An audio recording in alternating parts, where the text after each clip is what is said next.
আসসালামু আলাইকুম রহমতুল্লাহি ওবরকাতুহ। দিন টিভির সময় দর্শকবৃন্দ, আপনাদের সবাইকে স্বাগত জানাচ্ছি আপনাদের প্রিয় অনুষ্ঠান দিনী সমাধানে।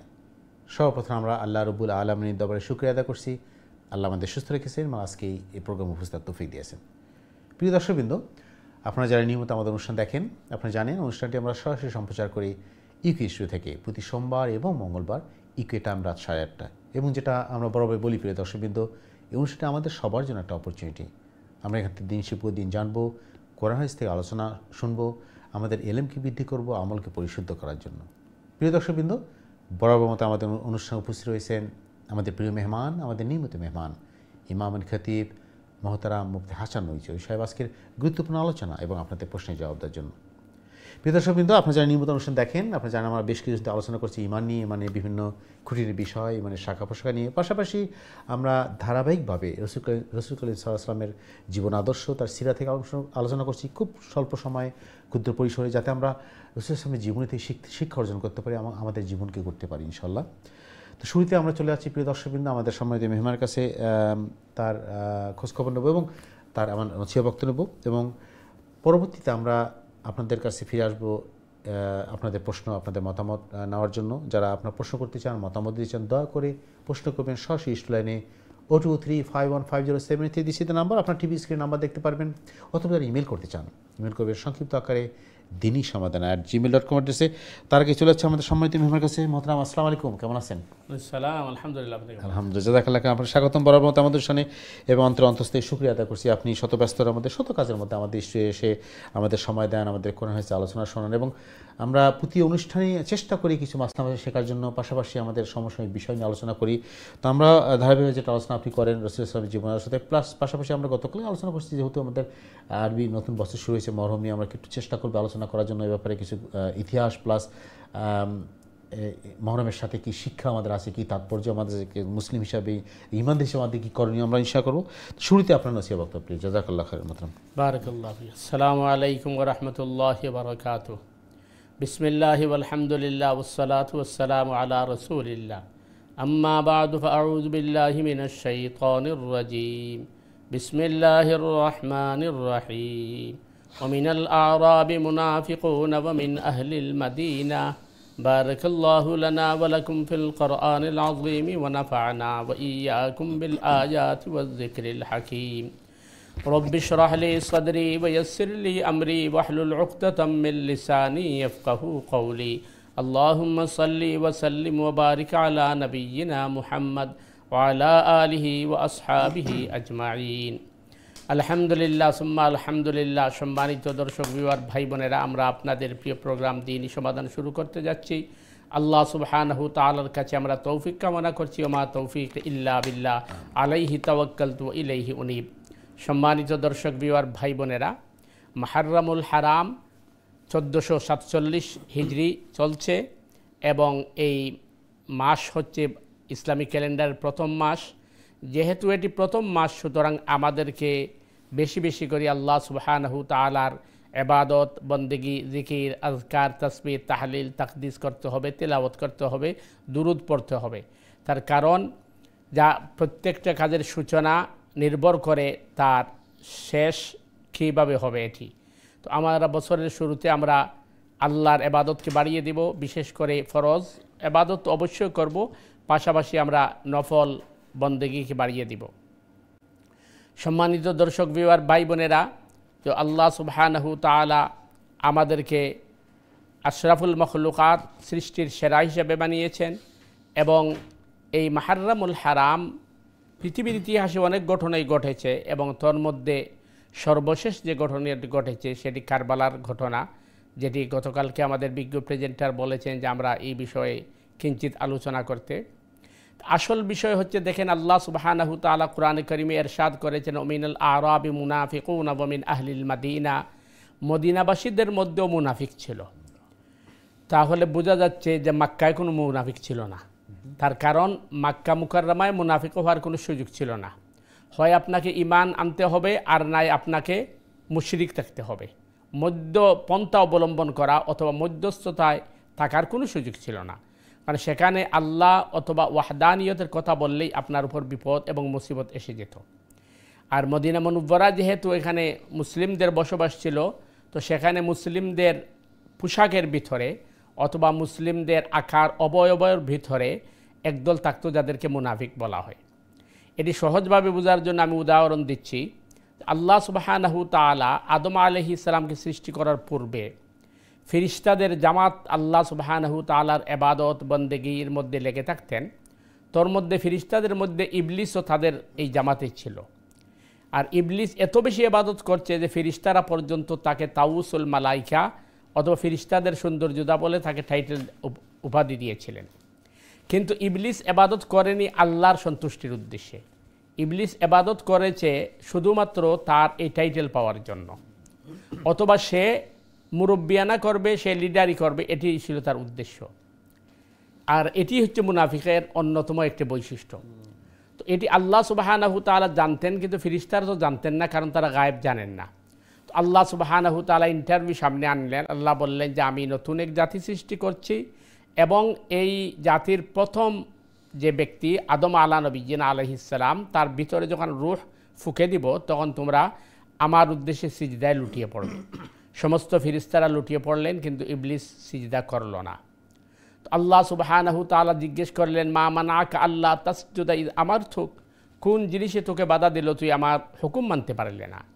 সে আল্লাহ সুবহানাহু তাআলাকে জবাব দিল, খালাকতানি মিন নারিন ওয়া খালাকতাহু মিন তিন, আমি আগুনের তৈরি, আমি ঊর্ধ্বমুখী, আর আদম মাটির তৈরি, নিম্নমুখী।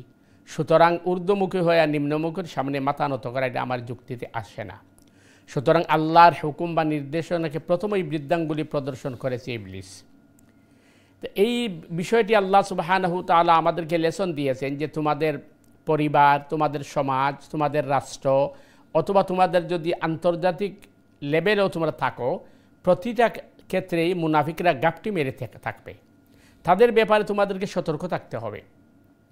রসুল করিম সাল্লাল্লাহু আলাইহি ওয়াসাল্লামের জীবদ্দশায় মুনাফিকরা ছিল, কিন্তু আল্লাহর রসুল সাল্লাল্লাহু আলাইহি ওয়াসাল্লামের জীবদ্দশায় এবং আল্লাহ সুবহানাহু তাআলার তত্ত্বাবধানের কারণে তারা কোনো ক্ষতি করতে পারেনি। ষড়যন্ত্র করেছে কিন্তু ক্ষতি করতে পারেনি। পরবর্তী সময় তারা গাপটি মেরে বসেছিল এবং আল্লাহর রসুল সাল্লাল্লাহু আলাইহি ওয়াসাল্লামের ইন্তেকালের পরে আবু বকর সিদ্দিক রাদিয়াল্লাহু তাআলা আনহুর খিলাফতকালে, যেহেতু আবু বকর সিদ্দিক রাদিয়াল্লাহু তাআলা আনহু অন্যতম একজন ব্যক্তিত্ব এবং তার সহযোগী হিসেবে সৈয়দনা উমর ফারুক রাদিয়াল্লাহু তাআলা আনহু এবং আকাবির সাহাবায়ে কেরাম ছিলেন, সেখানেও মুনাফিকরা কোনো সুযোগ তারা নিতে পারেনি। আবু বকর সিদ্দিক রাদিয়াল্লাহর ইন্তেকালের পরে উমর রাদিয়াল্লাহু যখন খলিফা হলেন, তখনও তারা উমরের ভয়ে কোনো দুঃসাহস দেখায়নি। সর্বপ্রথম তাদের যে অপকর্মটি ছিল সেটি ছিল উমর রাদিয়াল্লাহকে শহীদ করে দেওয়া। ফজরের নামাজের সময় উমর রাদিয়াল্লাহু তাআলা আনহুকে ছুরি মেরে শহীদ করে দেওয়া হয়। আর এখান থেকেই ফিতনা মাথা চাড়া দিয়ে উঠে। উমর রাদিয়াল্লাহু তাআলা আনহুর পরে যখন খলিফা হলেন সৈয়দনা উসমান আয-যুন্নুরাইন রাদিয়াল্লাহু তাআলা আনহু, তখন উসমান যুন্নুরাইন রাদিয়াল্লাহু তাআলা আনহুর সময় তারা সংঘবদ্ধ হয় এবং তারা শক্তি সঞ্চয় করে এবং উসমান রাদিয়াল্লাহু তাআলা আনহুর উপর তারা সবচেয়ে বড় অভিযোগ তারা আনয়ন করে যে তিনি স্বজন প্রীতির আশ্রয় নিয়েছেন, মাআযাল্লাহ। আর এই অভিযোগ নিয়েই তারা সাধারণ মুসলমানদেরকে বিভ্রান্ত করে এবং উসমান রাদিয়াল্লাহু তাআলা আনহুকে নির্মমভাবে তারা শহীদ করে। তো উসমান রাদিয়াল্লাহু তাআলা আনহুর শাহাদতের সময় স্বভাবতই আলী রাদিয়াল্লাহু তাআলা আনহু নিরপেক্ষ ছিলেন, এ কারণে যে যেহেতু তিনি উসমান রাদিয়াল্লাহু তাআলা আনহুর ভাইরা, অর্থাৎ তিনি আল্লাহ রসুলের একজন জামাতা, ওসমান রাদিয়াল্লাহু আরও একজন জামাতা, সেই হিসাবে তিনি নিরপেক্ষ ভূমিকা পালন করেন। আর উসমান রাদিয়াল্লাহু তাআলা আনহুর ইন্তেকালের পরে আলী রাদিয়াল্লাহু যখন খলিফা হন, তখন প্রথম তারা প্রমাণ করেছে যে উসমানের হত্যাকাণ্ডে আলীর হাত রয়েছে, এটি তারা গুজব ছড়িয়েছে। আর আলী রাদিয়াল্লাহর নিরপেক্ষতাকে তারা দলিল হিসাবে পেশ করেছে। যখন উসমান রাদিয়াল্লাহু শাহাদত বরণ করেন, আলী রাদিয়াল্লাহু খলিফা হন, তখন তারা আলীর উপর অভিযোগ উত্থাপন করে যে উসমানের হত্যাকাণ্ডে আলীর হাত রয়েছে, সুতরাং আলীকেও শান্তিতে থাকতে দেওয়া যাবে না। এইভাবে ফিতনা মাথাচাড়া দিয়ে উঠে এবং শেষ পর্যন্ত ঘটনা যেটি ঘটে যে আলী রাদিয়াল্লাহু তাআলা আনহু খেলাফত দুই ভাগে বিভক্ত হয়ে যায়। আমিরুল মুমিনিন খলিফাতুল মুসলিমিন আলী রাদিয়াল্লাহু তাআলা আনহু এক অংশের খলিফা থাকেন, অপর অংশের খলিফা হয়ে যান সৈয়দনা মুআবিয়া রাদিয়াল্লাহু তাআলা আনহু। এইভাবেই কিন্তু চলতে থাকে। এরপরে আলী রাদিয়াল্লাহু তাআলা আনহুকে শহীদ করে দেওয়া হয়। আলী রাদিয়াল্লাহু তাআলা আনহুকে শহীদ করে দেওয়ার পরে আলী রাদিয়াল্লাহু তাআলা আনহুর সাহেবজাদা এবং আল্লাহর রসুল সাল্লাল্লাহু আলাইহি ওয়াসাল্লামের নাতি ইমাম হাসান রাদিয়াল্লাহু তাআলা আনহু খেলাফতের দায়িত্বভার গ্রহণ করেন। তো ইমাম হাসান রাদিয়াল্লাহু তাআলা আনহু তিনি বিনয়ী ছিলেন, ভদ্র ছিলেন এবং অত্যন্ত মুত্তাকি এবং পরহেজগার ছিলেন। আল্লাহর রসুল সাল্লাল্লাহু আলাইহি ওয়াসাল্লাম ভবিষ্যৎবাণী করেছিলেন যে আমার এই সন্তান এক সময় মুসলমানদের দুটি এই বিবাদবান গ্রুপের মধ্যে সন্ধি করবেন। হাসান রাদিয়াল্লাহু তাআলা আনহু চিন্তা করেন যে যেহেতু এই একদিকে মুআবিয়া রাদিয়াল্লাহর শাসন, আরেকদিকে আমার খেলাফত, তো এটা মুসলিম উম্মার মধ্যে বাঙ্গন তৈরি করে, তখন তিনি সারেন্ডার করেন এবং তিনি তার ক্ষমতা মুআবিয়া রাদিয়াল্লাহু তাআলা আনহুর হাতে হস্তান্তর করেন। এবং সাইয়্যিদুনা মুআবিয়া রাদিয়াল্লাহু তাআলা আনহু অত্যন্ত দক্ষতার সাথে তিনি শাসনভার চালিয়ে যান। 20 বছর পর্যন্ত তিনি ক্ষমতায় থাকেন এবং তার ক্ষমতা খুবই সুদৃঢ় ছিল। সেখানে কোনো ধরনের গৃহযুদ্ধ অথবা বাদানুবাদ অথবা কোনো ধরনের বিবাদ ফসাদ কিছুই ছিল না, তার দূরদর্শিতা এবং তার দক্ষতার কারণে। মুআবিয়া রাদিয়াল্লাহু তাআলা আনহুর খেলাফতের 10 বছর অতিক্রম হওয়ার পরে মুরব্বী সাহাবী, যিনি আলী রাদিয়াল্লাহর খুবই কাছাকাছি ছিলেন এবং তিনি আলী রাদিয়াল্লাহর বিশ্বস্ত ছিলেন, মুগীরা ইবনে শুবা রাদিয়াল্লাহু তাআলা আনহু, তিনি মুআবিয়া রাদিয়াল্লাহকে পরামর্শ দেন, দেখেন আপনি থাকা অবস্থায় যদি পরবর্তী খলিফা নির্ধারণ করা না হয় তাহলে আবার গৃহযুদ্ধ বেঁধে যেতে পারে। মুআবিয়া রাদিয়াল্লাহ তার কাছে পরামর্শ চান যে কাকে আবার পরে খলিফা নিয়োগ করা যায়। তখন তিনি বলেন যে আপনার সন্তান ইয়াজিদকে, কারণ ইয়াজিদের দক্ষতা অনেক বেশি। শেষ সময় মুআবিয়া রাদিয়াল্লাহু তাআলা আনহু ইয়াজিদকে তার পরবর্তী খলিফা হিসাবে তিনি বায়াত নিতে চান এবং তিনি মদিনা মুনাওয়ারায় আসেন। মদিনা মুনাওয়ারায় আসে তিনি বায়াত নিতে চান, সবাই তার হাতে বায়াত করেন 5 জন ছাড়া। এই 5 জনের মধ্যে একজন ছিলেন ইবনে আবু বকর, ইবনে আব্বাস, ইবনে উমর এবং ইবনে জুবায়ের এবং ইমাম হুসাইন রাদিয়াল্লাহু তাআলা আনহু। এই 5 জন ইয়াজিদের হাতে বায়াত গ্রহণ করে তার অস্বীকৃতি জানান এবং তারা বলেন যে আপনার পরে যদি আপনার সন্তান যদি ক্ষমতায় চলে আসে তাহলে এটি অনেকটা রাজতন্ত্রের মতোই দেখায় এবং ইসলাম এটাকে গ্রহণ করে না। এই অবস্থায় তারা তার কাছে ওই বায়াত গ্রহণ করেন নাই। মুআবিয়া রাদিয়াল্লাহু তাআলা আনহু তাদের বিরুদ্ধে কোনো অ্যাকশনও যাননি, কারণ তিনি জানেন যে ফিতনা এটা উচিত নয়। মুআবিয়া রাদিয়াল্লাহু তাআলা আনহু ফিরে যান এবং 10 বছর পরে মুআবিয়া রাদিয়াল্লাহু তাআলা আনহু যখন ইন্তেকাল করেন তখন ক্ষমতায় ইয়াজিদ সমাসীন হন। ইয়াজিদ ক্ষমতার মধ্যে সমাসীন হওয়ার পরে এই বিদ্রোহ শুরু হয় এইভাবেই যে ইমাম হুসাইন রাদিয়াল্লাহু তাআলা আনহু এবং ইবনে জুবায়ের তারা এটাকে মেনে নিতে পারেননি এবং তারা এর বিরুদ্ধে বিদ্রোহ ঘোষণা করেন এবং তারা প্রতিশোধ নিতে চান, যার কারণে তখন আর কোনো পথ থাকে না। এরপরে ইবনে জুবায়ের এবং হুসাইন রাদিয়াল্লাহু মক্কা মুকাররমায় চলে যান। সেখানে চলে যাওয়ার পরে কুফা থেকে অসংখ্য অগণিত চিঠি আসতে থাকে সৈয়দনা হুসাইন রাদিয়াল্লাহু তাআলা আনহুর কাছে যে আপনি আসেন কুফাতে, আপনার কাছে আমরা বায়াত গ্রহণ করব, কারণ আপনার আব্বা কুফাতেই কিন্তু শাসন ক্ষমতা চালিয়েছেন। ইমাম হুসাইন রাদিয়াল্লাহু তাআলা আনহু তখনকার যে সমস্ত সাহাবীরা ছিলেন তাদের সাথে পরামর্শ করেন। তারা বলেন যে আপনি কুফাতে যাবেন না, কারণ ওরা বিশ্বাসঘাতক, ওরা আপনার আব্বার সাথেও বিশ্বাসঘাতকতা করেছে, সুতরাং আপনি কুফাতে যাবেন না। কিন্তু ইমাম হুসাইন রাদিয়াল্লাহু তাআলা আনহু বলেন যে ওরা বায়াতের জন্য আমার কাছে চিঠি লিখছে, সুতরাং আমি যদি ওদের এখানে না যাই আর হাসরের ময়দানে আল্লাহ যদি আমাকে প্রশ্ন করেন যে তোমাকে কাছে তারা বায়াত করতে চাইলো, তুমি সেখানে উপস্থিত হলে না কেন? তো ইমাম হুসাইন কুফা যাওয়ার জন্য তিনি প্রস্তুতি নিলেন। তখন সাহাবায়ে কেরামদের মধ্যে যারা ছিলেন তারা পরামর্শ দিলেন যে অন্তত আপনি আপনার পরিবারকে নিয়ে যাবেন, একা যান। কিন্তু ইমাম তাতেও রাজি হননি, তিনি তার পরিবার নিয়ে তিনি কুফার দিকে যাত্রা শুরু করেন। যখন ইমাম হুসাইন রাদিয়াল্লাহু তাআলা আনহু কুফার দিকে যাত্রা শুরু করেন, এই মেসেজটা ইয়াজিদের কাছে পৌঁছায়। তখন ইয়াজিদ কুফার তখনকার যে গভর্নর ছিল ওই গভর্নরের সেখান থেকে সরিয়ে উবাইদুল্লাহ ইবনে জিয়াদকে প্রেরণ করে এবং বলে তুমি গিয়ে কুফার গভর্নরের দায়িত্ব গ্রহণ করো এবং কুফাতে যারা ইমাম হুসেনকে আহ্বান করেছে তাদেরকে শায়েস্তা করো। তখন উবাইদুল্লাহ ইবনে জিয়াদ কুফায় উপস্থিত হয়ে তিনি ইমাম হুসেন রাদিয়াল্লাহু তাআলা আনহুকে যারা চিঠি দিয়ে আহ্বান করেছিল তাদেরকে এমনভাবে শায়েস্তা করেন যারা ভয়ে আর সামন দিকে অগ্রসর হয় না, তার আত্মগোপন করে। এবং উবাইদুল্লাহ ইবনে জিয়াদ তার বাহিনী নিয়ে ইমাম হুসেন রাদিয়াল্লাহু তাআলা আনহুকে ঘেরাও করে ফেলেন ওই কুফার বর্ডারে, ফুরাতের তীরে। তখন ইমাম হোসেন রাদিয়াল্লাহু তাআলা আনহু বলেন যে আমি তো তোমাদের সাথে লড়াই করতে বা যুদ্ধ করতে আসিনি, আমি তো আসছি এদের বায়াত গ্রহণ করতে। তখন এই বাহিনী তা গ্রহণ করেনি।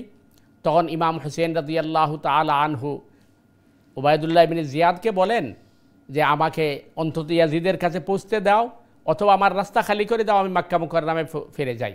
কিন্তু তারা কোনোটাতে সম্মত হয়নি। তখন ইমাম হোসেন রাদিয়াল্লাহু তাআলা আনহু বলেন উবাইদুল্লাহ ইবনে জিয়াদ এবং তার বাহিনীর কাছে আমি আত্মসমর্পণ করব না। তার কারণ এখানে আত্মসমর্পণ করলে এটা কিন্তু ইসলামের জন্য একটি বিশাল পরাজয় হবে। আমাকে ইয়াজিদের কাছে পৌঁছানো হোক, অথবা আমার রাস্তা খালি করে দেওয়া হোক, আমি মক্কা মুকাররমার দিকে চলে যাব। কিন্তু কোনোটাই তারা মানেনি। শেষ পর্যন্ত তারা ইমাম হোসেন রাদিয়াল্লাহু তাআলা আনহু এবং তার পরিবারকে নির্মমভাবে তারা শহীদ করে, এবং এই কাজের মধ্যে উবাইদুল্লাহ ইবনে জিয়াদই ছিল সবচেয়ে বড় ভূমিকা গ্রহণ করেছে। প্রশ্ন হচ্ছে তারা ইমাম হোসেন রাদিয়াল্লাহু তাআলা আনহুকে শহীদ করলো কেন? তার কারণ হচ্ছে যখন ইমাম হোসেন রাদিয়াল্লাহু তাআলা আনহুকে ঘেরাও করা হয়েছে, তখন ইমাম হোসেন রাদিয়াল্লাহু তাআলা আনহু কুফা থেকে যারা তার কাছে চিঠি প্রেরণ করেছিল, এদের নাম উল্লেখ করে করে তিনি বলেছেন যে হে অমুক, তুমি কি আমাকে চিঠি দেও নাই, এই তোমার চিঠি। হে অমুক, তুমি কি আমাকে চিঠি দেও নাই, এই তোমার চিঠি। এই যে রহস্য তিনি উদ্ঘাটন করেছিলেন, তখন তারা চিন্তা করেছে যদি ইমাম হোসেন যদি ফিরে যান, তখন আমাদের এই রহস্য উদ্ঘাটিত হয়ে যাবে এবং আমরা কিয়ামত পর্যন্ত মুনাফিকের খাতায় কলঙ্কিত অধ্যায়ে আমরা থাকব। সুতরাং ইমাম হোসেন এবং তার বংশধরকে এখানেই শেষ করে দিতে হবে। এই ছিল কারবালার সংক্ষিপ্ত ইতিহাস, যেখানে অত্যন্ত নির্মমভাবে ইমাম হোসেন রাদিয়াল্লাহু তাআলা আনহুকে শহীদ করে দেওয়া হয়েছে, তার পরিবারকে শহীদ করে দেওয়া হয়েছে। তবে আমরা আগেও উল্লেখ করেছি যে কারবালাটাই মুহররমের একমাত্র তাৎপর্য নয়।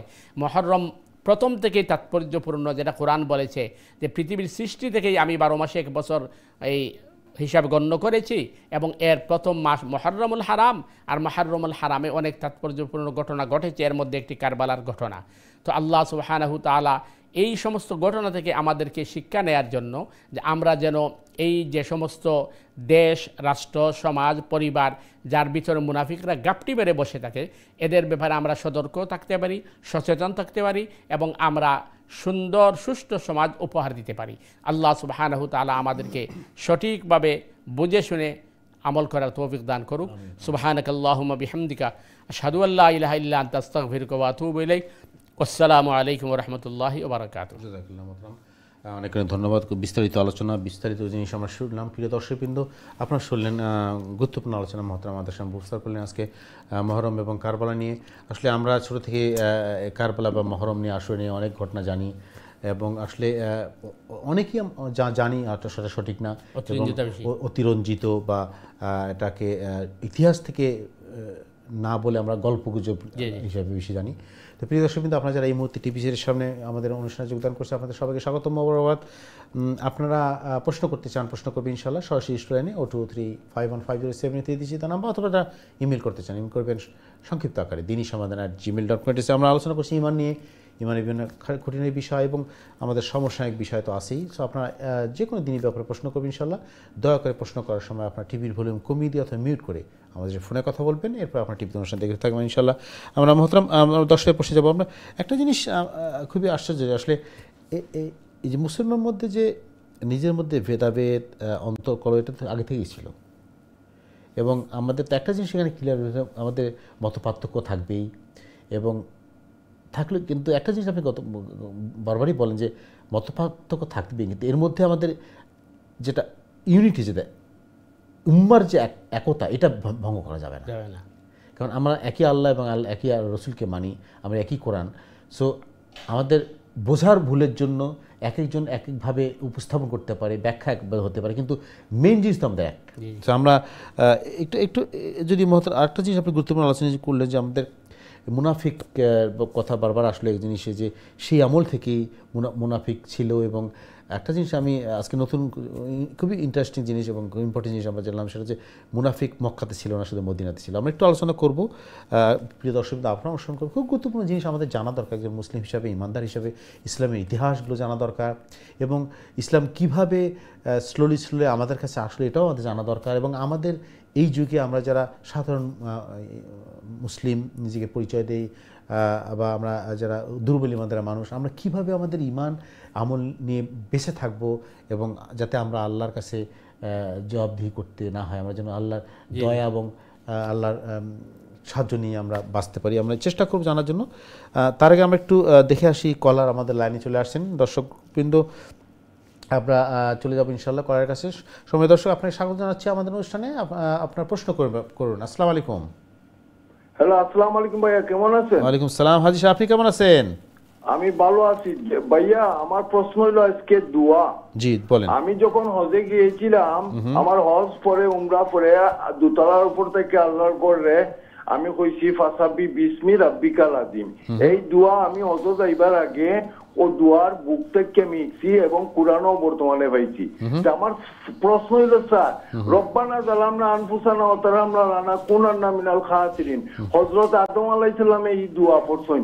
এই দোয়া সারা দুনিয়ার মানুষে জানে, লা ইলাহা ইল্লা আনতা সুবহানাকা ইন্নী কুনতু মিনাজ জালিমিন। বাংলাদেশে এসে বাসও লেখা থাকে, স্যার হলটি বাসও লেখা থাকে, আমরা ডরাই ইউনূস আলাইহিস সালাম রে, আদম আলাইহিস সালাম রে হলে চিনে, মুসা গতকালকে আপনি সুলাইমান আলাইহিস সালামের দোয়া হইছেন। আচ্ছা, অনেক নবীজি আমরা মুসলমানের যদি কইনা তো মোহাম্মদ রে মানি না আর আল্লাহরে না মানিতে আমরা কোনো দোয়া কামাইতো নাই। তাই এটা তো গেল।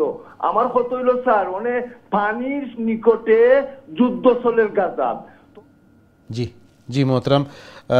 সম্মানিত দর্শক, আপনার বক্তব্য বুঝতে পারছি, আপনি দোয়ার কথা জানতে চাচ্ছেন যে অনেক আসলে রসুল সাল্লামের হাদিস থেকে অনেক দোয়া আমাদের জানা আছে, এবং আমরা রসুল বলছি যে রসুল সাল্লামের হাদিস থেকে যে দোয়াগুলো আছে এই দোয়াগুলোই আমাদের মানে বেশি বেশি করা উচিত, যেটা সুন্নাহ থেকে আসছে, রসুল আমাদের শিখিয়েছেন, এবং এই দোয়াগুলো আমাদের কাজে আসে বেশি। তো মোহতারাম একটু যদি বলতেন এ ব্যাপারে। জি দেখেন, আসলে কোরআনে কারীমের মধ্যে কিন্তু আল্লাহ সুবহানাহু ওয়া তাআলা অসংখ্য দোয়া আছে, আল্লাহ নিজেই শিখিয়ে দিয়েছেন যে কিভাবে আমরা আল্লাহর কাছে চাবো। অবশ্যই।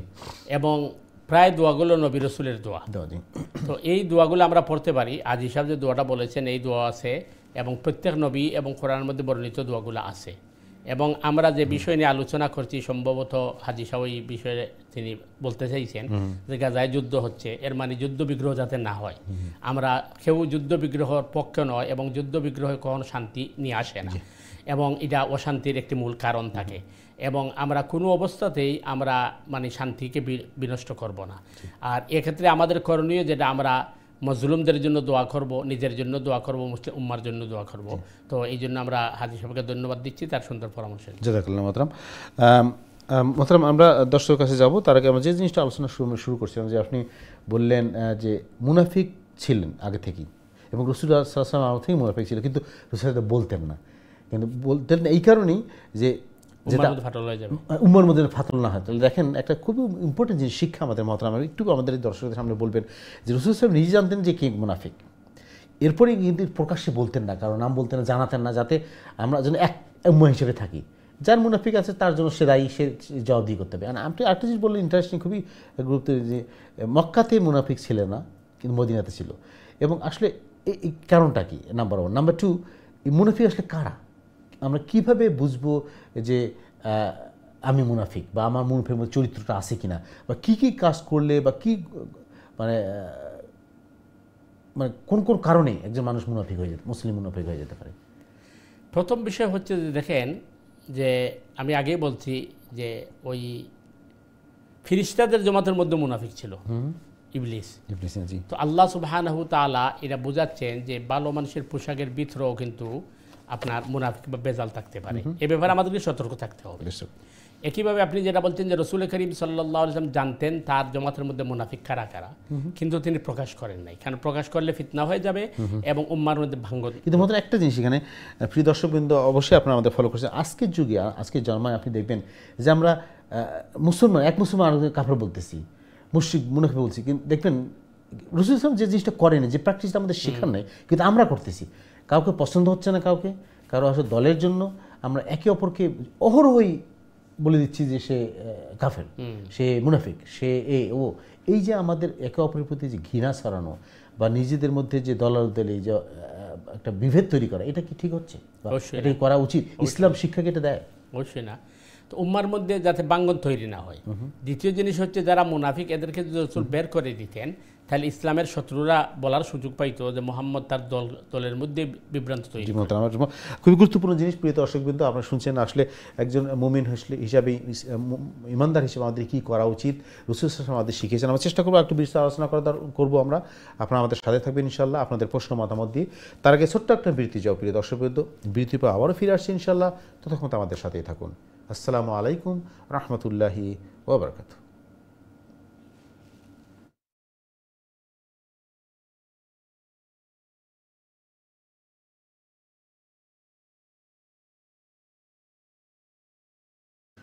আসসালামু আলাইকুম রহমতুল্লাহি ওয়া বারাকাতুহু। দিন টিভির সময় দর্শকবৃন্দ, বিরতির পরে আবার আপনাদের স্বাগত জানাচ্ছি আপনাদের প্রিয় অনুষ্ঠান দিনের সমাধানে।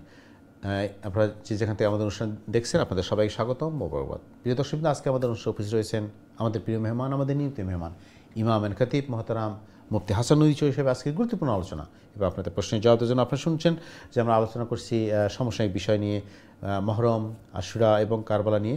আমাদের খুবই গুরুত্বপূর্ণ একটা আমাদের জানার বিষয়, আমাদের জানা দরকার মুসলিম হিসাবে ইসলামী ইতিহাস এবং কালচার নিয়ে আমরা গতকালকে আলোচনা করছি। আসলে মুসলিম মানে আসলে নামে মুসলিম না, মুসলিম মানে একজন মানে মুসলিম পিতা এবং মাতার সন্তান না। মুসলিম হওয়ার জন্য কিছু কোয়ালিটি দরকার, কিছু কাজ আমাদের করতে হবে এবং যেটা করতে আল্লাহ রসুল আমাদের শিখেছেন, যেভাবে শিখে সেভাবেই করতে হবে। শুধু নামে মুসলিম হলেই মুসলিম হওয়া যায়। মুসলিম আমাদের গুরুত্বপূর্ণ জিনিস শোনাচ্ছিলেন যে আসলে মুনাফিক কারা, কেন একজন মানুষ মুনাফিক হয়ে যায় এবং কি কারণে মুনাফিক হয়ে যায় আমরা বলছেন। এবং আপনি একটা জিনিস গুরুত্বপূর্ণ আজকে জানালেন আমাদের যে রাসূল সাল্লাল্লাহু আলাইহি ওয়াসাল্লাম অনেক মুনাফিক ছিলেন, কিন্তু রাসূল এই জিনিসটা কিন্তু প্রকাশ করেননি, যে উনি জানতেন। এবং আরেকটা ব্যাপার যে মক্কাতে কোনো মুনাফিক ছিল না, কিন্তু মদিনাতে ছিলেন। এই যে একটা জিনিস আমরা কীভাবে বুঝবো যে কে মুনাফিক, এবং আমাদের কি দায়িত্ব যে কে মুনাফিক নিকলে ফাইন্ড আউট করা, বা মুনাফিক থেকে আমরা নিজেকে বাঁচাবো কীভাবে, আমরা কীভাবে বাঁচবো নিজেকে, যে আমি মুনাফিক, আমাদের সেই গুণগুলো আমার নাই, মুনাফিকের যে চরিত্রটা আমার মধ্যে নাই। দেখেন বিষয়টি হচ্ছে যে এই মুনাফিক গাপটি মেরে থাকে এবং এটা রসুল ছিল, কিন্তু রসুল উম্মার স্বার্থে রসুল এটাকে প্রকাশ করেন নাই। একই ঘটনা আমরা দেখছি সৈয়দনা মুসা আলা নবিয়্যিন আলাইহিস সালাম যখন সিনাই পর্বতে গেলেন ওহী আনার জন্য, তখন সামিরি নামক মুনাফিকে সেখানে একটি স্বর্ণের গাভীর বাছুর বানিয়েছিল এবং হারুন আলাইহিস সালামকে দায়িত্ব দিয়ে গিয়েছিলেন। কিন্তু দেখা গেল শেষ পর্যন্ত ওই হারুন আলাইহিস সালাম তার ব্যাপারে খুবই কড়াকড়ি করেননি। মুসা আলাইহিস সালাম ফিরে এসে যখন হারুন আলাইহিস সালামকে জিজ্ঞেস করলেন যে তোমাকে রেখে গেছিলাম, তুমি নিষেধ করলেন না কেন? হারুন আলাইহিস সালাম জবাব দিয়েছিলেন, ইন্নী খাশিতু আন তাকুলা ফাররাকতা বাইনা বানি ইসরাঈল ওয়া লাম তারকুব কাওলি। আপনি বলতেন কোনো অবস্থায় উম্মার মধ্যে যেন ফাটল না ধরে। তো সামিরি এই কাজটা করেছে, আমি তাকে নিষেধ করেছি, কিন্তু সে আমার কথা মানে নাই। এর চেয়ে বেশি কড়াকড়ি আমি করলে বনি ইসরাইল দুই ভাগে বিভক্ত হয়ে যেত। তখন আপনি আমাকে প্রশ্ন করতেন যে আমি বনি ইসরাইলকে বাঙ্গন করলাম কেন? তো আমি তাদেরকে উপদেশ করেছি এবং তাদেরকে নিষেধ করেছি, আর আপনার অপেক্ষায় আমি ছিলাম। তাহলে বোঝা গেল যে নবী এবং রসুলরা উম্মার মধ্যে ইউনিটি ধরে রাখার জন্য আপ্রাণ চেষ্টা করেছেন। এবং কোরআন একই কথাই আমাদেরকে বলছে, ওয়াতাসিমু বিহাবলিল্লাহি জামিআন ওয়ালা তাফাররাকু, যে তোমরা আল্লাহর রজ্জুকে ঐক্যবদ্ধভাবে ধারণ করো, অর্থাৎ কোরআনকে, এবং তোমরা বিচ্ছিন্ন হইয়া না, এটা কোরআন বলছে। তো উম্মার মধ্যে ফাটল বা বাঙ্গন ধরার কোনো সুযোগ ইসলামের মধ্যে নেই। কিন্তু আমরা খুঁটিনাটি বিষয় নিয়ে আমরা করি কি, আমার ব্যক্তি স্বার্থ, দলীয় স্বার্থ, অথবা আমার দুনিয়াবী স্বার্থের কারণে আমি করি কি অপব্যাখ্যা ইসলামে করি। এখন প্রশ্ন হচ্ছে যে মাক্কা মুকাররমায় মুনাফিক ছিল না কেন? মাক্কা মুকাররমায় মুনাফিক ছিল না কেন? সুযোগ ছিল না। উদাহরণস্বরূপ আমাদের সমাজে আপনি দেখবেন যে বুরকা পড়া হয় সাধারণত এটা ইসলামী বিধান হিসাবে, কিন্তু কেউ কেউ এই বুরকা দিয়ে ছিনতাই করে, কেউ কেউ বুরকা পরে চুরি করে। কারণ পুরুষ ওই বুরকার ভিতরে প্রবেশ করে, সে নারী, সে দিকে চুরি করার সুযোগ পাইছে। বুরকাই যদি না থাকে তাই সুযোগ থাকে না। তো মাক্কা মুকাররমায় কিন্তু মধ্যখানে একটা এই আপনার দল তৈরি হওয়া মুনাফিক নামে সুযোগ ছিল না। কারণ আপনি যখন বলবেন আমি মুহাম্মদের অনুসারী, তখনই আপনার উপর নির্যাতন চলে আসবে। আপনি মুখ দিয়ে বলবেন আর ভিতরে অন্যটা থাকবে, এটা তো পরে বোঝা যাবে, পরের কথা। এই জন্য এই সুযোগ মক্কায় ছিল না। আর মদিনা মুনাওয়ারায় যেহেতু ইসলামের একটি মানে আপনার এই পরিবেশ বা রাষ্ট্রকাঠামো তৈরি হয়ে গিয়েছে, তখন মুনাফিকরা সুযোগ পেয়েছে ওই বুরকার মতো। তারা নিজেকে মুসলমান বাহিরে দেখাচ্ছে আর ভিতরে তারা ওই আপনার দুশ্মনদের সাথে সাথে তারা কি করছে, উভয় দিকে তারা রক্ষা করছে। এখানে তাদের লাভ হচ্ছে তারা মুসলমানদের সমাজে মুসলমান পরিচয় দেয়, গনিমতের মাল গ্রহণ করে, আর ওদের কাছ থেকে তারা গুপ্তচর হিসাবে টাকা পয়সা সম্পদ পায়। এখন প্রশ্ন হচ্ছে যে মানুষ মুনাফিক হয় কেন? মুনাফিক হওয়ার কারণ হইল তার দুনিয়াবি স্বার্থ। এটা তার মনে করেন ওই নেতৃত্বের লোভ হতে পারে, অথবা দুনিয়ার সম্পদ হতে পারে, অথবা দুনিয়ার বিভিন্ন চাকচিক্য হতে পারে। যেমন ইবলিস ফেরেশতাদের জমাতের থেকেও কি জন্য সে সঠিক পথে আসতে পারলো না, তার ক্ষমতার লোভ ছিল। এই সমস্ত কারণে মানুষ মুনাফিক হয় এবং নেফাক তৈরি হয়। এবং বিষয় হচ্ছে কোরআন যদি আমাদেরকে বলছে যে মুনাফিকের পরিচয় হচ্ছে যে তারা নমাজে অমনোযোগী থাকবে এবং তারা নমাজ পড়বে, কিন্তু নমাজের মধ্যে জিকির আজকার তাসবিহ তাহলিল কম করবে। কারণ তাড়াতাড়ি নামাজটা আল্লাহর জন্য, আল্লাহ খুশি করার জন্য, এদের মানুষকে দেখানোর জন্য। অবশ্যই সমাজে যে সমাজের মানুষজন বলে যে সে আসলে মুসলমান, সে পরেজগার, এই ধরনের। আর হাদিসের মধ্যে আসছে যে মুনাফিকের লক্ষণ হলো 3টি। ওয়াদা করলে ভঙ্গ করবে, কথা দিলে মিথ্যা বলবে, এই সমস্ত মুনাফিকের লক্ষণ। তো কিন্তু সমস্যা হচ্ছে আমাদের সমাজে আমরা কাউকে মুনাফিক বলতে পারবো না।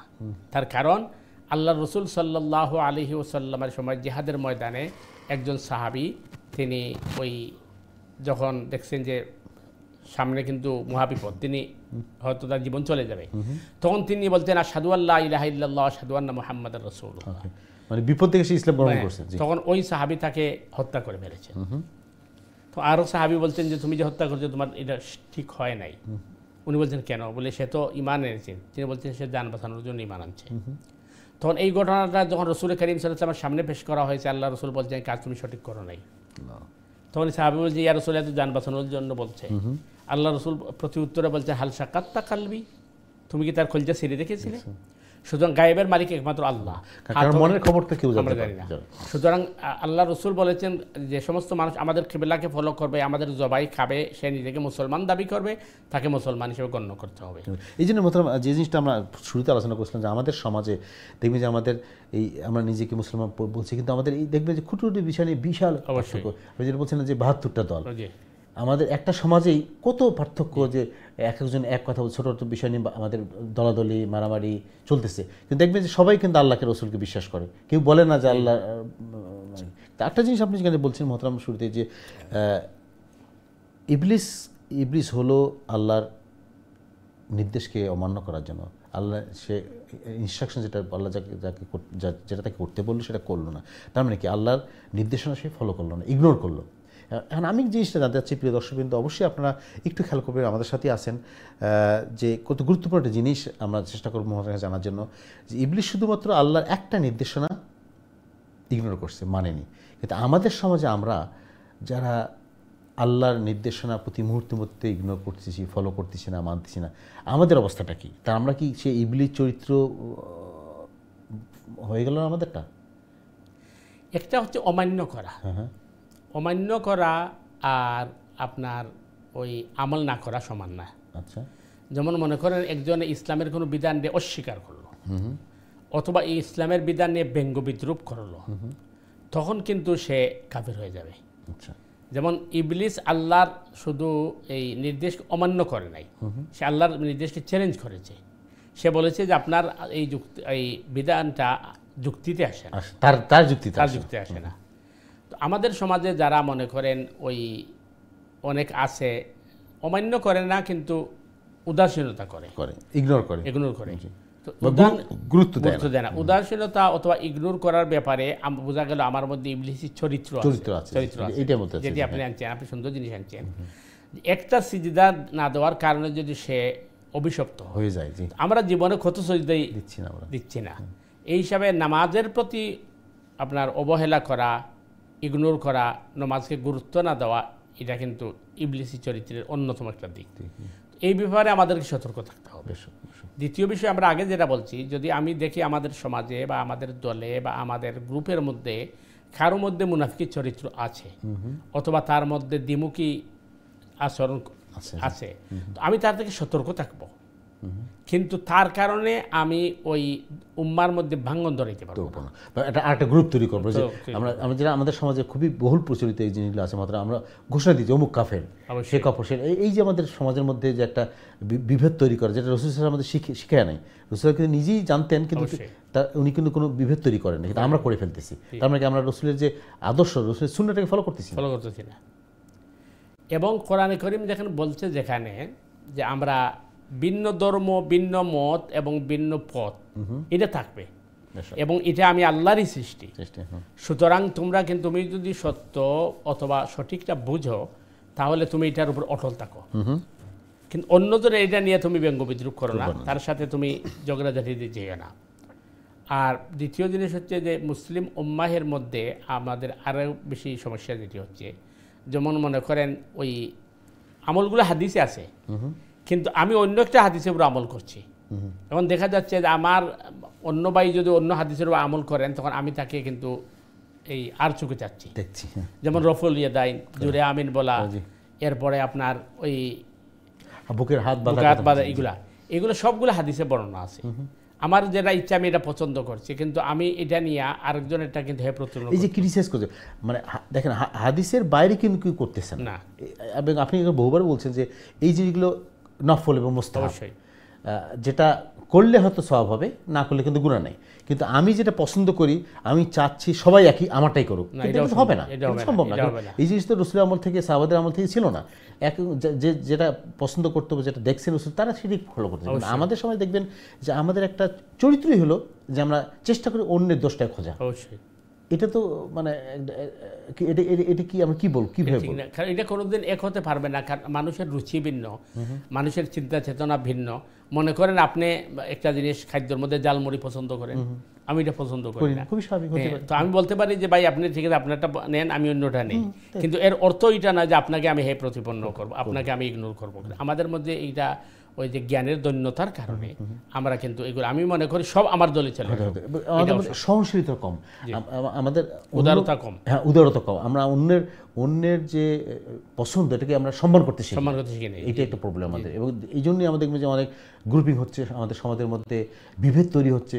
অথচ আমাদের আমাদের মতভেদ থাকতে পারে, মত পার্থক্য থাকতে পারে, কিন্তু আমাদের একটা তো উম্মাহ থাকবে অবশ্যই, ইনশাআল্লাহ।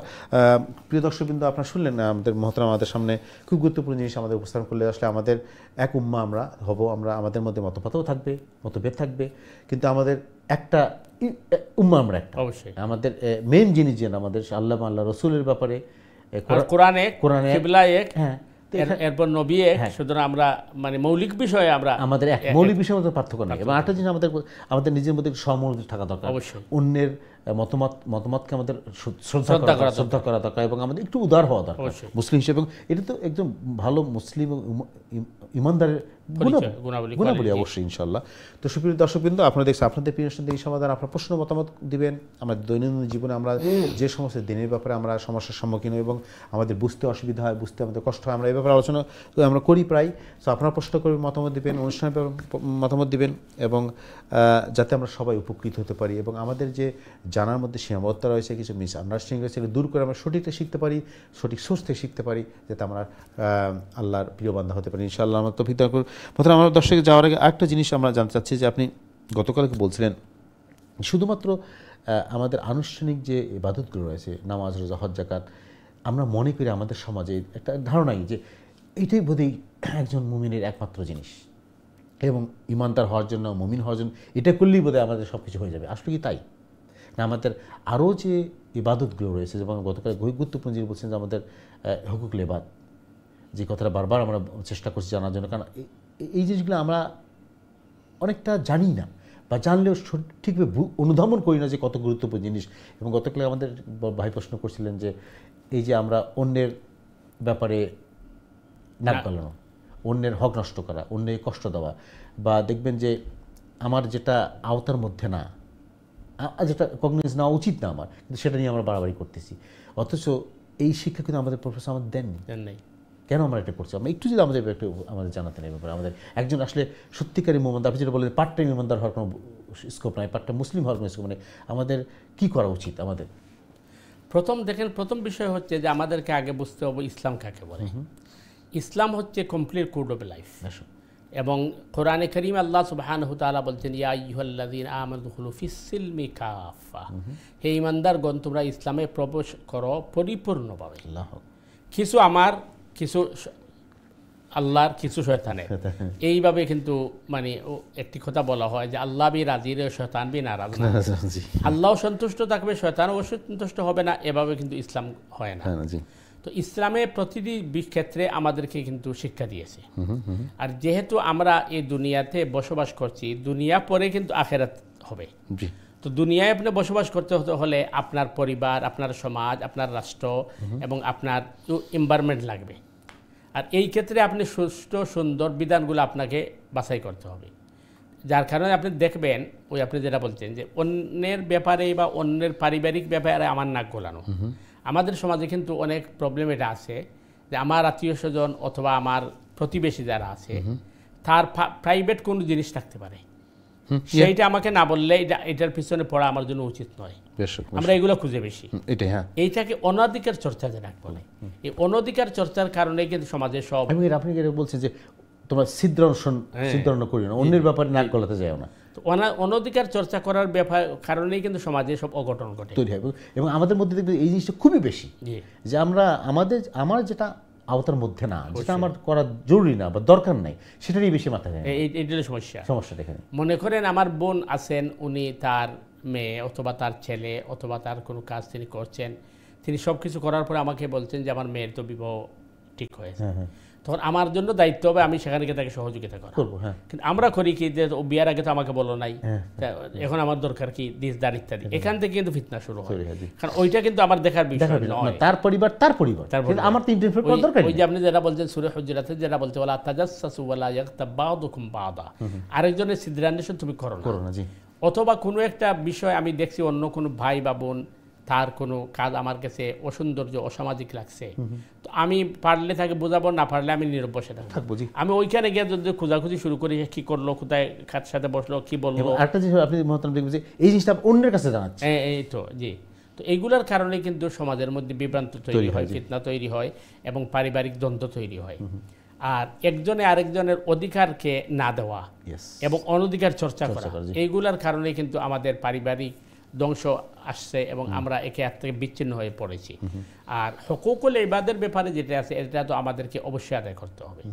হুকুকুল্লাহ তো আদায় করাই লাগবে, এবং হুকুকুল্লাহ আমার তখন কমপ্লিট হবে যখন আমি হুকুকুল ইবাদরে আদায় করব, পরিপূর্ণ করব। কারণ একটা বাদ দিয়ে আরেকটা হবে না, সবটি আল্লাহর নির্দেশ, এগুলো আমাকে মানতেই হবে।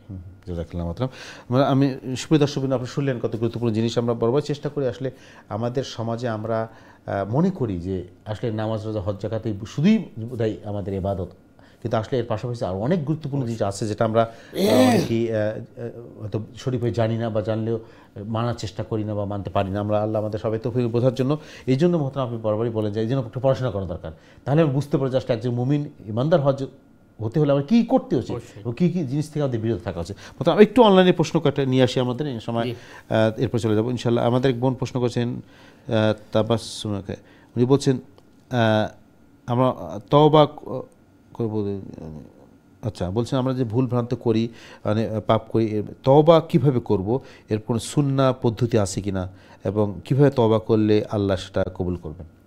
জীবন তওবার অর্থই হচ্ছে ফিরে আসা। তো প্রথমত হচ্ছে যে আমি যে গুনাহটা করছি, যা অপরাধটা করছি, এটা আমি আল্লাহর কাছে স্বীকার করব। এটা কিন্তু বোঝা দরকার, এটা কিন্তু অন্য মানুষের কাছে বলা যাবে না। কারণ গুনাহ করা কবিরা গুনাহ, গুনাহ প্রকাশ করাও কবিরা গুনাহ। কোরআনে আল্লাহ বলছেন লা ইউহিব্বুল্লাহুল জাহরা মিনাল কাউলি বিসসু, যে কোনো অপরাধ অথবা কোনো গুনার কাজকে প্রকাশ করা এটা আল্লাহ পছন্দ করেন না। গুনাহটাকে আমি আল্লাহর সামনে উপস্থাপন করব যে আল্লাহ, এই যে গুনাহটা হয়ে গেছে আমি শয়তানের প্ররোচনায় পড়ে অথবা আমি না বুঝে করে ফেলেছি, আমি ভবিষ্যতে আর করব না, এটার প্রতিজ্ঞা করব। এরপরে আল্লাহ সুবহানাহু তাআলার কাছে আমি এই মাফি চাইব, রব্বানা যালামনা আনফুসানা ওয়া ইল্লাম তাগফির লানা ওয়া তারহামনা লানাকুনান্না মিনাল খাসিরিন, অথবা আস্তাগফিরুল্লাহ। বা এটা করতে পারেন যে আমি তওবার জন্য 2 রাকাত নামাজ আদায় করলাম, নামাজ আদায় করার পরে বললাম যে আল্লাহ, আমি যে এই 2 রাকাত নামাজ আদায় করেছি এর উসিলায় তুমি আমার গুনাহ মাফ করে দাও, এবং ভবিষ্যতে যাতে আমি এই ধরনের কোনো গুনাহে লিপ্ত না হই আমাকে তুমি এই শক্তি দান করো। কারণ আল্লাহ যদি শক্তি দান না করেন তাহলে আমরা টিকে থাকতে পারবো না। এটি হচ্ছে তওবা করার পদ্ধতি এবং ভবিষ্যতে না করার সংকল্প করা। জাযাকাল্লাহ মাতারান। বোন, আশা করি আপনার প্রশ্ন জবাব পেয়েছেন। আমরা ভাই তাল্লাহ হোসেন, ওকে, উনি সুন্দর প্রশ্ন করছেন। ভাই দেখেন, আমাদের এগুলো নিয়ে আমরা আলোচনা করছি, আমাদের নিয়মিত কলার আছে, উনি আগে বলছেন যে হারাম এবং হালাল আসলে কি শুধুমাত্র আমরা খাওয়া দাওয়ার ব্যাপারেই সীমাবদ্ধ, নাকি অন্য কোনো ব্যাপারের মধ্যে হারাম আছে? আমরা সমাজে শুধু খাওয়ার ব্যাপারে হালাল এবং হারাম খুঁজি, কিন্তু আসলে কি সত্যি তাই?